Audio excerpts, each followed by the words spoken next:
ঠাকুর পরিবারের প্রতি মঙ্গল প্রার্থনা করি পরম দয়ালের দাসু শ্রীচরণে। খুব ভালো লাগছে আজ আমাদের পূজা বাসর কানায় কানায় পূর্ণ।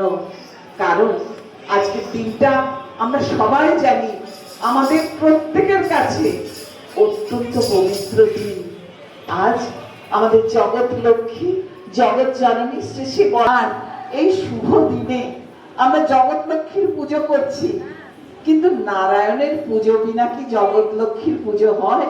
তাই আমরা একই সাথে সেই পূর্ণ ব্রহ্ম নারায়ণ, সেই নররূপী মানুষ ভগবান, যিনি যুগে যুগে আমাদের কাছে আবির্ভূত হয়েছেন এবং পরে তাকে দিতে হবে।